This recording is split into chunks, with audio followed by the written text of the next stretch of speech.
ചോറ്റാനിക്കരയിൽ കൊല്ലപ്പെട്ട പോക്സോ അതിജീവിതയുടെ മൃതദേഹം സംസ്കരിച്ചു. കഴുത്തിൽ ഷോൾ കുരുക്കിയതാണ് മസ്തിഷ്ക മരണത്തിന് കാരണമായതെന്ന് പോസ്റ്റ്മോർട്ടം റിപ്പോർട്ടിൽ വ്യക്തമാക്കുന്നു. പ്രതി അനൂപിനെതിരെ നരഹത്യാ കുറ്റം ചുമത്തി പോലീസ് കോടതിയിൽ റിപ്പോർട്ട് നൽകും. അനൂപിനായി തിങ്കളാഴ്ച കസ്റ്റഡി അപേക്ഷ നൽകും. മരണപ്പെട്ട പെൺകുട്ടിയുടെ ശരീരത്തിൽ നിരവധി മുറിപ്പാടുകൾ കണ്ടെത്തിയിട്ടുണ്ട്. പ്രതി ലൈംഗികാതിക്രമത്തിന് ശ്രമിച്ചു. കഴുത്തിൽ ഷാൾ കുരുക്കിയതാണ് മസ്തിഷ്ക മരണത്തിന് കാരണമായതെന്നാണ് പോസ്റ്റ്മോർട്ടം റിപ്പോർട്ട്. ഗുരുതരമായി പരിക്കേറ്റ പെൺകുട്ടിക്ക് വൈദ്യസഹായവും പ്രതി നിഷേധിച്ചു. ഗുരുതരമായി പരിക്കേറ്റിട്ടും 15 മണിക്കൂറോളമാണ് വെള്ളം പോലും ലഭിക്കാതെ പെൺകുട്ടി സ്വന്തം വീട്ടിൽ വീണുകിടന്നത്.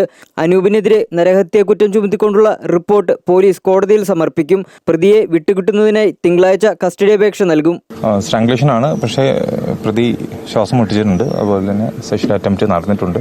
ബ്രെയിൻ ഡെത്ത് ഓൾറെഡി തന്നെ സംഭവിച്ചിട്ടുണ്ടായിരുന്നു. കൃത്യസമയത്തുള്ള മെഡിക്കൽ എയ്ഡ് കൊടുക്കാത്തതാണ് പ്രധാനമായിട്ടും സംഭവിക്കാനുള്ള റീസൺ. ഇത്തരം സംഭവങ്ങൾ ആവർത്തിക്കാതിരിക്കാനുള്ള കർശന നടപടികൾ സർക്കാർ കൈക്കൊള്ളണമെന്ന് വി മുരളീധരൻ ആവശ്യപ്പെട്ടു.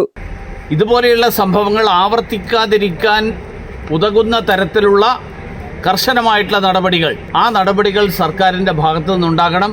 ഈ സംഭവത്തിന് കാരണക്കാരായിട്ടുള്ള ആളുകളെ മുഴുവൻ നിയമത്തിന്റെ മുന്നിൽ കൊണ്ടുവരണം. അതിലൂടെ മാത്രമേ നമ്മുടെ പെൺകുട്ടികൾക്ക് സുരക്ഷിതമായിട്ടുള്ള ഒരിടമായിട്ട് കേരളം നിലനിർത്താൻ നമുക്ക് സാധിക്കുകയുള്ളൂ. പ്രതി അനൂപിനെ പെൺകുട്ടിയുടെ വീട്ടിൽ കൊണ്ടുവിട്ട 2 സുഹൃത്തുക്കളെ പോലീസ് ചോദ്യം ചെയ്യും. 6 ദിവസം വെന്റിലേറ്ററിൽ കഴിഞ്ഞ ശേഷമാണ് പെൺകുട്ടി മരണത്തിന് കീഴടങ്ങിയത്. അമൃത ന്യൂസ്, കൊച്ചി.